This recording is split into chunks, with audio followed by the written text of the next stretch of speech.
বিসমিল্লাহির রহমানির রহিম।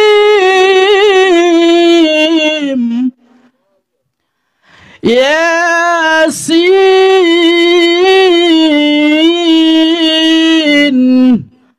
ওয়াল কুরআনিল হাকীম ইন্নাকা লামিনাল মুরসালিন।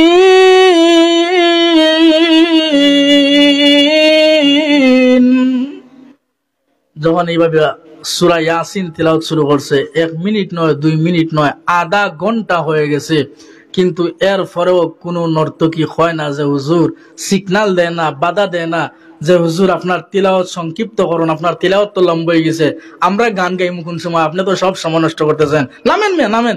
এগুলা কেউ হয় না, বরং হা করে চোখ বড় করে চোখের পানি ছেড়ে দিয়া কান্দে আর বলে, বাইরে আমার লক্ষ্য করে দেখুন, আল্লাহর ওলি ইসমাইল শহীদ রাহমাতুল্লাহি আলাইহি যখন আল্লাহর কোরআন তেলাওয়াত শুরু করে দিয়েছে, 1 মিনিট 2 মিনিট নয়, আধা ঘন্টা হয়ে গেছে, এরপরও কেউ কোনো বাধা দেয় না, কথা বলে না, সিগন্যাল দেয় না, হুজুর গো আপনি তিলাওয়াত সংক্ষিপ্ত করুন, এরকম কোনো বাধা কেউ দেয় না। বরং আল্লাহর ওলির তিলাওয়াত শুনে যতগুলি নর্তকী স্টেজের মধ্যে উপস্থিত ছিল, সবগুলো নর্তকীর চোখের পানি ছেড়ে দিয়া কান্দি। ইতিহাস প্রমাণ করে, ওরে আল্লাহর বান্দা, আল্লাহর ওলি যখন কোরআন শরীফ তিলাওয়াত শুরু করে দিয়েছেন, এমনি উনাদের চোখের মধ্যে পানির নহর জারি হয়ে গেছে। আল্লাহর ওলি লম্বা তিলাওয়াত শুরু করে দিয়েছেন। হঠাৎ করে লম্বা তিলাওয়াত করার পরে তিনি তিলাওয়াত বন্ধ করে দিলেন।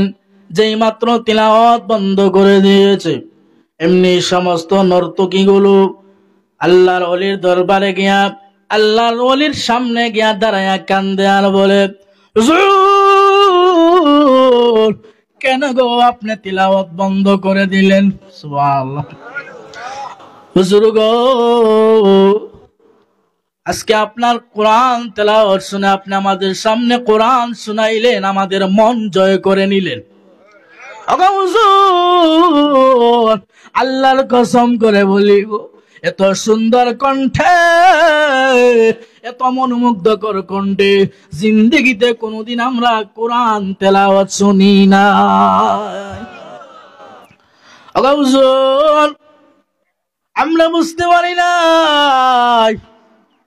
আমরা নর্তকী হইয়া, অর্ধউলঙ্গ হইয়া মানুষকে ডান্স দিয়া লক্ষ লক্ষ টাকা উপার্জন করেছি, আমরা গান গেয়েছি, আমাদের ঈমান নষ্ট করে ফেলেছি, আমরা বুঝতে পারি না আমাদের আমল নষ্ট করে ফেলেছি।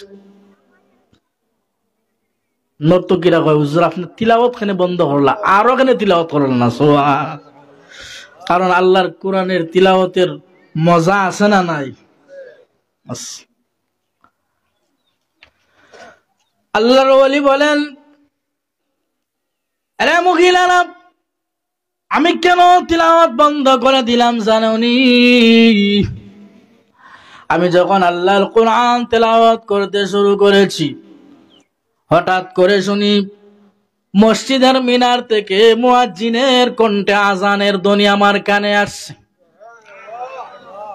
তাই আমি কোরআন তেলাওয়াত বন্ধ করে দিয়েছি, কারণ কোরআন তেলাওয়াতের চাইতে নামাজের গুরুত্ব অনেক বেশি। জোরে বলেন ঠিক কিনা? কারণ আল্লাহ বলেন, ইন্নাস সালাতা কানাত আলাল মুমিনিন,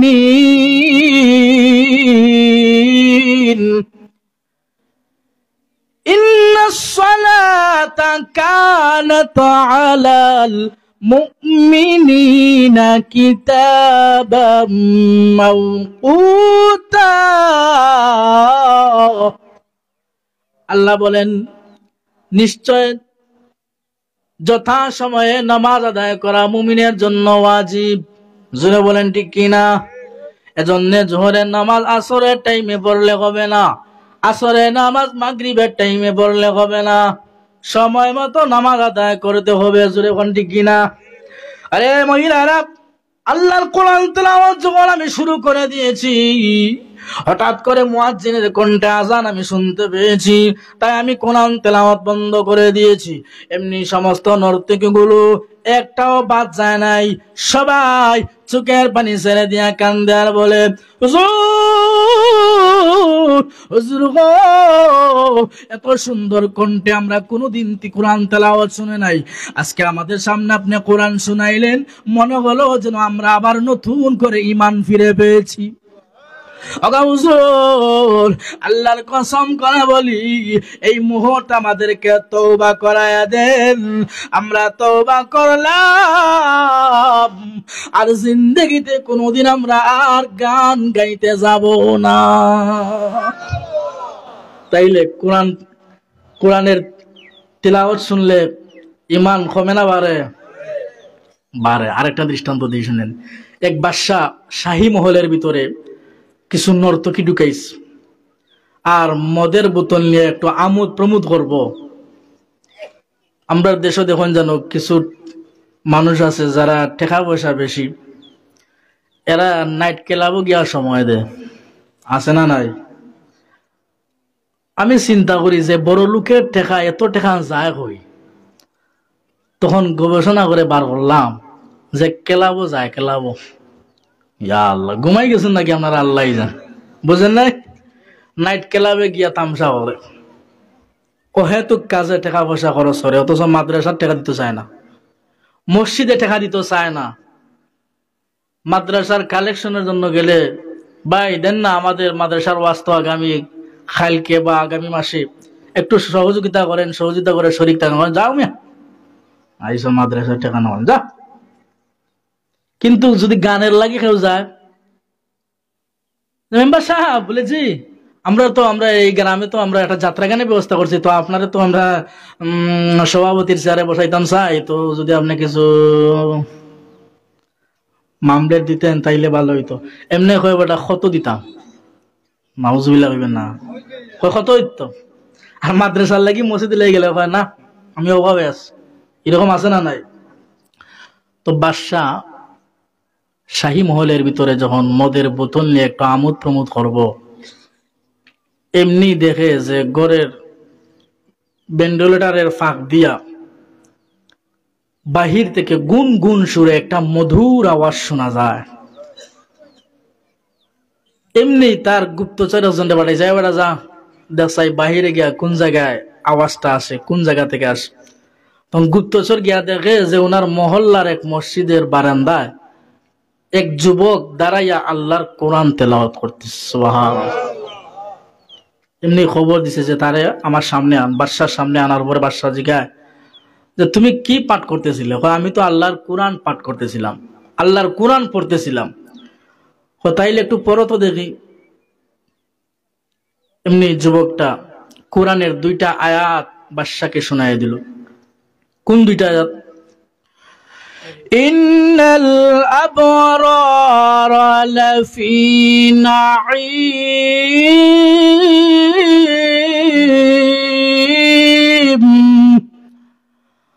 ওয়া ইন্নাল ফুজ্জারা লাফি জাহিম।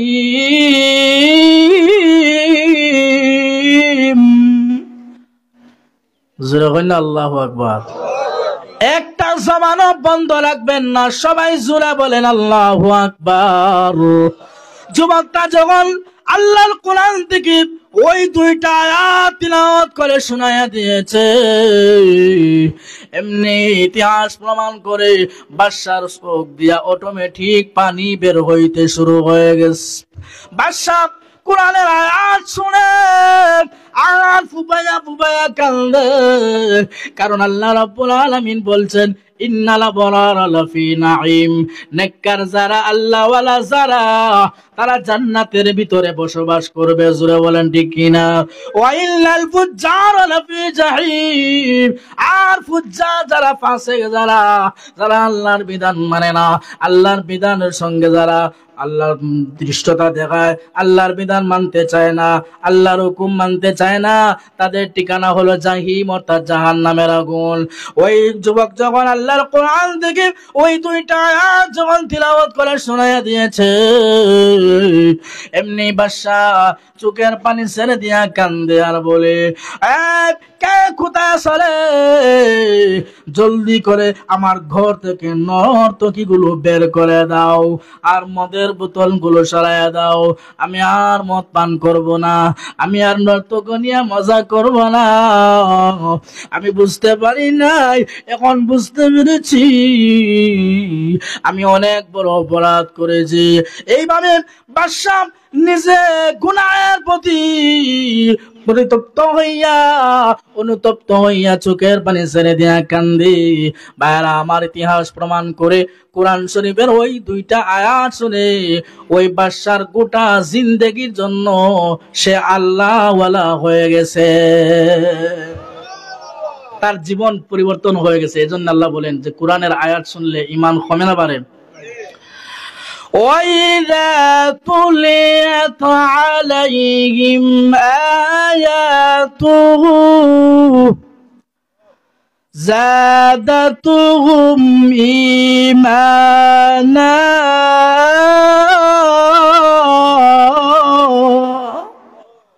আল্লাহর কোরআন শুনলে, আল্লাহর কোরআনের আয়াত যখন তিলাওয়াত করা হয় তখন ঈমান বাড়তে থাকে, ঈমান মজবুত হতে থাকে। যে বলেন ঠিক কিনা?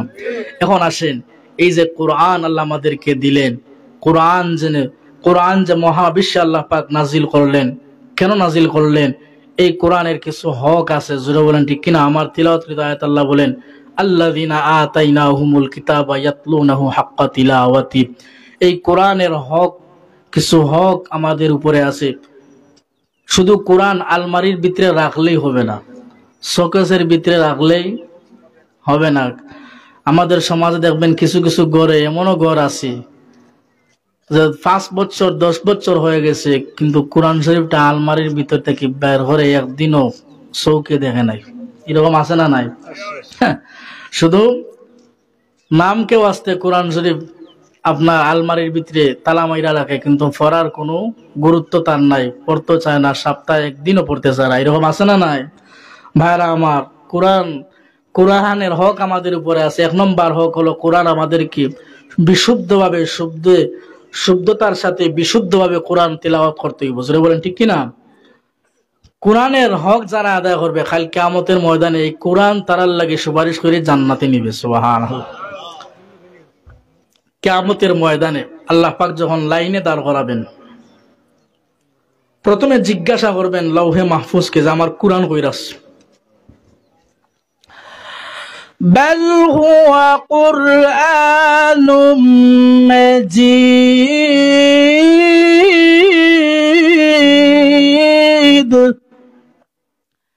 ফি লাওহিম মাহফুজ।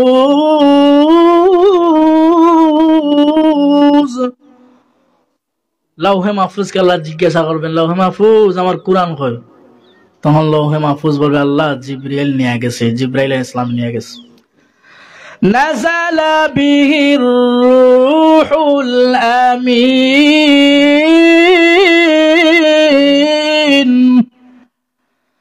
আলা কলবিকা লিতাকুনা মিনাল মুনজিরিন।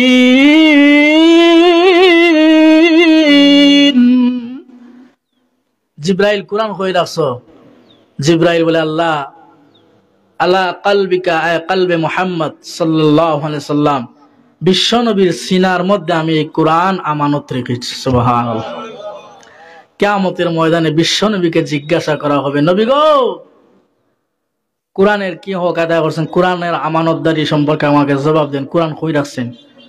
তখন আল্লাহ নবী বলবেন, আল্লাহ 1.5 লক্ষ সাহাবীর সামনে ভাষণ দিয়া আপনার কোরআন আমি উম্মতের কাছে আমানত রেখে এসেছি। তখন আল্লাহ বলবেন, উম্মত কই? লাইনে দাঁড়াও। এখন সব লাইনে দাঁড়াইছে। আল্লাহর রসুল দেখে যে আমানতের জবাব না দিয়া একজনও সামনের দিকে অগ্রসর হইতে পারত না। এমনি আল্লাহ নবী বিশ্ব নবী রহমাতুল্লিল আলামিন বলবেন, আল্লাহ আমাকে একটু সময় দেওয়া যায়, টাইম দেওয়া যায়? কি করবেন? বলে আমার একটা কাজ আছে। ঠিক আছে, সময় দিলাম। তখন আল্লাহ নবী বিশ্ব নবী রহমাতুল্লিল আলামিন যাবেন আমাদের সকলের আদি পিতা হযরত আদম আলাইহিস সালাতু ওয়াস সালামের কাছে। আল্লাহ নবী বিশ্ব নবী রাহমাতুল্লিল আলামিন এমনি আদম নবীর কাছে গিয়া বলবেন, আদম নবী গো, এই যে লাইনে দাঁড়াইছে আসরের মাঠে আমানতের জবাব দেওয়ার লাগি, এরা আপনার সন্তান আর আমার উম্মত। তাইলে চলুন না গো, দুজন যাই আল্লাহ দরবারে। আপনি গিয়া বলবেন এক কথা, আমি গিয়া বলবো আর এক কথা। আপনি গিয়া বলবেন, ওগো প্রভু, এই যে লাইনে দাঁড়ানো আছে আসরের ময়দানে, এরা আমার সন্তান। আর আমি বলবো, আল্লাহ এরা আমার উম্মত। আপনি বলবেন এক কথা, আমি বলবো আর এক কথা। তখন দেখা যাবে, কথা তো শুনতে দেখা যায় দুই রকম। এরকম অনেক কথা আছে না যে শুনতে দেখা যায় দুই রকম, কিন্তু খাম একটুই। যেমন এক বেটার গড়ে খাওয়ান নাই, তো চৈত মাসের অভাবও চিন্তা করলো যে আমার ঘরে তো কোনো খাওয়ান নাই, বাচ্চা কাচ্চা উপাস, কি করি? এখন যে অভাব যার, এক কাজ করি, আমার বাচ্চা কাচ্চারে ফাটাইয়া দিই তারা নানা বাড়িতে।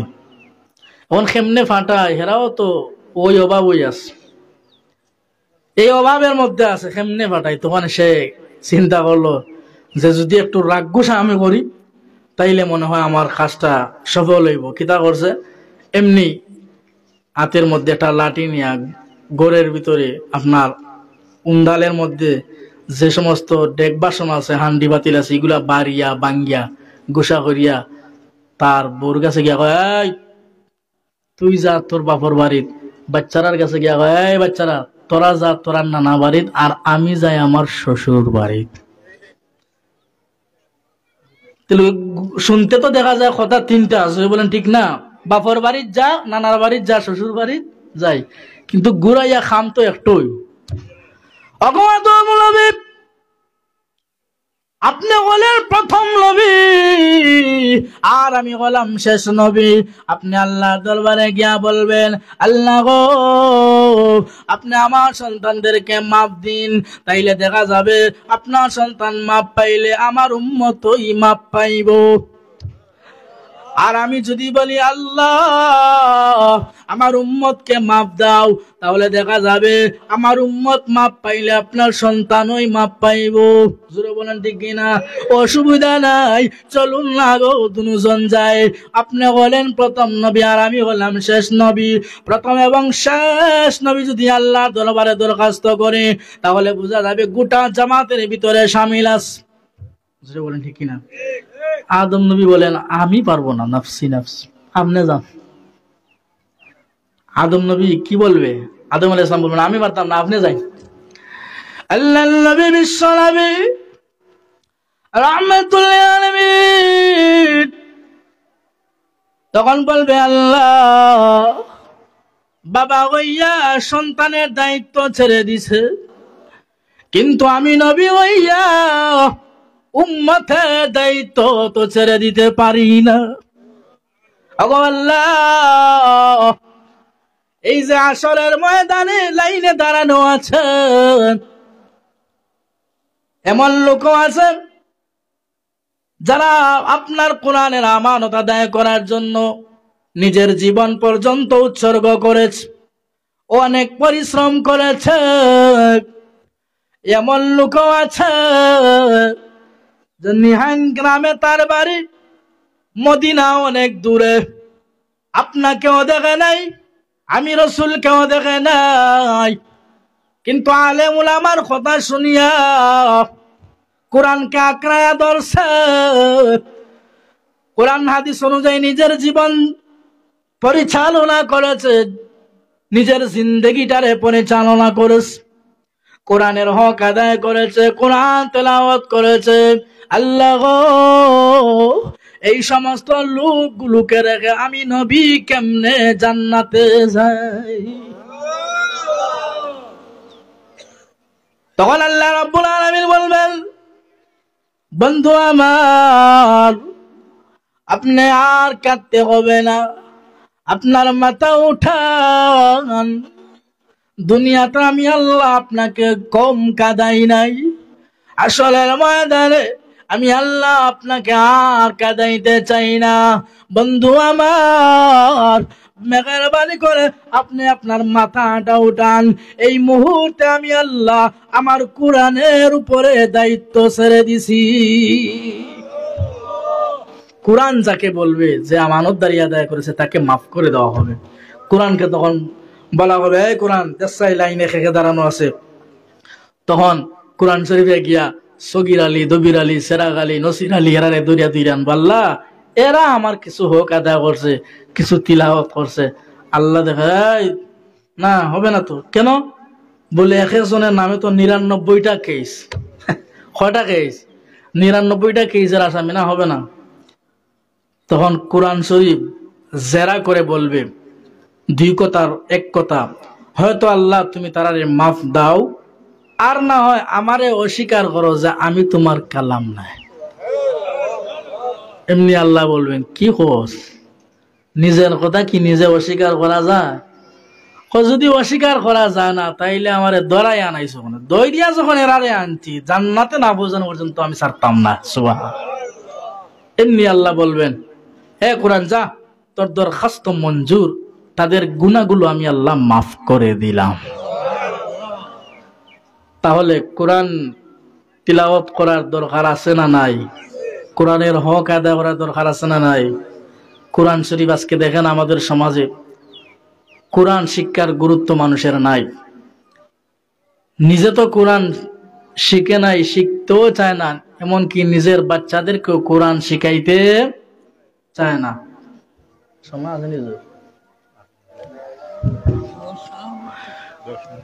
কোরআন শিখাইতে চায় না।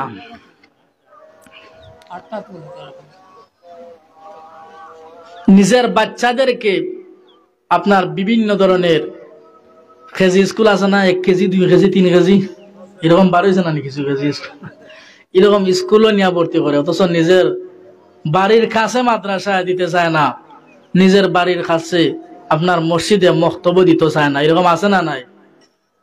কিন্তু আলহামদুলিল্লাহ, আমি এখানে আসার পরে আপনাদের মুহতামিম সাহেবের জবান থেকে শুনলাম যে সমস্ত ছাত্ররা ছাত্রীরা এই কোরআন শিখতে গিয়া অনেকে বৃত্তি পাইছে, মমতাজ পাইছে, জুড়ে বলেন ঠিক না? অনেকের নাম শুনলাম। এর দ্বারা বোঝা যায় যে আপনাদের এই গ্রামের মানুষ কোরআন প্রেমিক। যদি কোরআন প্রেমিক না হইতো, তার ছেলেরে মেয়েরে এই নিহাইন মাদ্রাসায় পাঠাইতো না। জুড়ে বলেন ঠিক কিনা? এই যে নিহাইন মাদ্রাসা আপনার বাচ্চাদেরকে আপনি পড়াইতেছেন, আপনার বাচ্চা হলরে, এই ফরানির লাভটা কিতা? যারা কোরআনের হাফেজ হইব, কোরআনের আলেম যদি হয়, আল্লাহু আকবার, তাদের কি সম্মান, কি মর্যাদা লক্ষ্য করে দেখেন। হাসরের ময়দানে আল্লাহ রাব্বুল আলামিন যেই সমস্ত আলেম উলামারা কোরআন শরীফের হক আদায় করেছে, কোরআন তেলাওয়াত করেছে, যে সমস্ত হাফেজে কোরআনরা কোরআনকে তার মুখে আঁকড়ে ধরেছে, তাদেরকে আল্লাহ রাব্বুল আলামিন শুধু জান্নাত দিবেন তাই নয়, বরং যাদের উপরে এমন 10 জন মানুষকে আল্লাহ জান্নাতে দেওয়ার পারমিশন তাদেরকে দিবেন, যেই 10 জন লোকের উপরে জাহান্নাম ওয়াজিব হয়ে গিয়েছিল। যেই 10 জনের উপরে জাহান্নাম ওয়াজিব হয়ে গেছিল, এরকম 10 জন মানুষরে একজন কোরআনওয়ালা, একজন কোরআনে হাফেজ সুপারিশ করিয়া জান্নাতে নিতে পারবো। সুবহানাল্লাহ।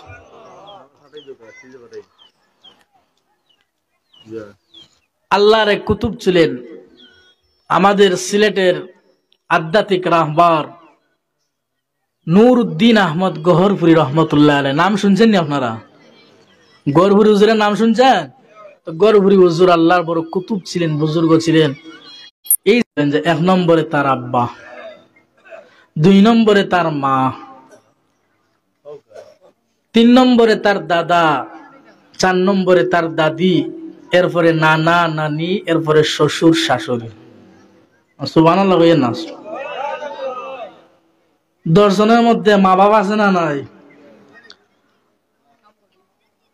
আপনি যদি আপনার বাচ্চারে কোরআন শিক্ষা দেন, আপনি যদি আপনার মেয়েরে আপনার ছেলেরে কোরআন শিক্ষা দেন, কোরআনের হাফেজ বানাইতে পারেন, কোরআন অনুযায়ী যদি, কোরআন হাদিস অনুযায়ী যদি সে তার নিজের জীবনটাকে পরিচালনা করতে পারে, ও ভাই, কাল কিয়ামতের ময়দানে যদি আপনি কোনো ঘাটে আটকিয়ে যান, কোনো ঘাটে যদি আপনি ধরা পড়ে যান, তাহলে তাদের সুপারিশের কারণে মহান আল্লাহ পাক আপনার জিন্দেগির গুনাহগুলো মাফ করে দিয়ে জান্নাত দান করবেন। তাইলে আমাদের সন্তানদেরকে, আমাদের বাচ্চা কাচ্চারে কোরআন শিখানোর দরকার আছে না নাই? আছে। আল্লাহ পাক রব্বুল আলামিন যেন আমাদের সকলকে, আমাদের বাচ্চাদেরকে, আমাদের সন্তানদেরকে যেন সঠিকভাবে আমরা কোরআন তিলাওয়াতের গুরুত্ব সম্পর্কে যেন আমরা তাদেরকে অবগত করতে পারি, এবং তাদেরকে যেন আমরা এই শিক্ষায় শিক্ষিত করার জন্য যেন আমরা আপ্রাণ প্রচেষ্টা চালাই, আমরা যেন তাদেরকে কোরআনের শিক্ষায় শিক্ষিত বানাই। আপনি জাগতিক শিক্ষায় শিক্ষিত বানান, তাতে অসুবিধা নাই, কিন্তু নিয়ম হলো আগে ধর্মীয় শিক্ষা, দ্বীনি শিক্ষা আগে তারে দিন। যেটা বলেন ঠিক না? দ্বীনি শিক্ষা দিয়া যদি আপনার সন্তানদের ডাক্তারও বানাইলেন, ইঞ্জিনিয়ার বানাইলেন, তাতে কোনো অসুবিধা নাই। আর যে ডক্টরে নামাজ রোজা জানে না, কোরআন হাদিস জানে না, হালাল হারাম জানে না, এ শিক্ষিত না অশিক্ষিত? এটা আমার কথা না, আল্লাহ কোরআনে বলেন, وَإِذَا خَاطَبَهُمُ الْجَاهِلُونَ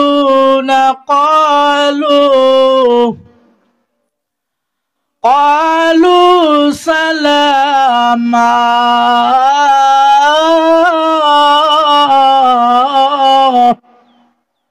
সমাজে কিছু জাহেল আছে, এ যদি ডক্টর হয়, এ যদি ইঞ্জিনিয়ার হয়, আল্লাহর ভাষায় এ ডক্টর নয়, শিক্ষিত নয়, ইঞ্জিনিয়ার নয়, এইগুলো একটা জাহিল। কেন? বলে ফাঁক না ফাঁক জানে না, হালাল হারাম জানে না, এমনকি নিজের মা বাবার জানাজার নামাজ পড়ার দোয়াটাও জানে না। ভাইরা আমার, এগুলা জানতে হলে, শিখতে হলে মাদ্রাসায় আমাদের বাচ্চাদেরকে পাঠাইতে হবে। জোরে বলেন ঠিক কিনা? এখন এই যে বাচ্চাদেরকে আপনি মাদ্রাসা পাঠাইলেন, আপনি তো ঘরে ঘুমাইয়া করিলেন, আপনি তো বাজারে আপনি হাঁটতেছেন, এদিক সেদিক আপনি যাইতেছেন, কিন্তু আপনার বাচ্চার খোঁজ খবর নিতেছেন না। এই বাচ্চার খোঁজ খবর তো আপনার মাদ্রাসার শিক্ষকরাই নিতেছে। জোরে বলেন ঠিক কিনা? উস্তাদরা নিতেছে, যে সে কখন ঘুমায়, কখন সে প্রস্রাবে যায়, কখন সে খেলায় যায়, কখন সে আপনার ঘুম থেকে উঠে, সমস্ত খেয়াল কারা করে? আল্লাহ। বুঝেন না নাকি আমার কথা? আমার ভাষা বুঝেননি আপনারা? আচ্ছা, যাই হোক, আমি সিলেটি, আমি কোনো ঢাকার বক্তা না যে ব্রাহ্মণবাড়িয়া থেকে আইছি, ঢাকা থেকে আইছি, এরকমও না। আপনাদের দেশের মানুষ, আমরা এক জেলার মানুষ। তো যাই হোক, এই বাচ্চাদেরকে কোরআন শিক্ষার জন্য উস্তাদরা যে পরিমাণ মেহনত করে, আল্লাহু আকবার। আমি আমার নিজের চৌকে দেখছি। আমি যখন ছোট ছিলাম, আমার এক উস্তাদ, যখন আমি ঘুমিয়ে যেতাম, অনেক সময় মশয় টাঙ্গাইতে বলে দিতাম, কিন্তু আল্লাহর বান্দা হুজুরে মশর টাঙ্গাই দিতে। মানে মা বাপে তার সন্তানদের যদ্দুর মহব্বত মায়া আদর করে, উস্তাদরাও কম করে না, আর বেশি করে, বেশি করে। তো ভাইরা আমার, এই সমস্ত প্রতিষ্ঠান টিকাইতে গেলে উস্তাদরা অনেক পরিশ্রম করেন, মেহনত করেন, নিজে 3000 টাকা, 4000 টাকা, 5000 টাকার বেতন পাইন, এরপরেও তারা কোনো আন্দোলন করে না, কারো কাছে গিয়া নালিশ দেয় না। তো তারা এগুলার উপরে রাজি থাকে, সন্তুষ্ট থাকে। এখন আপনাদের বাচ্চা কাচ্চাদেরকে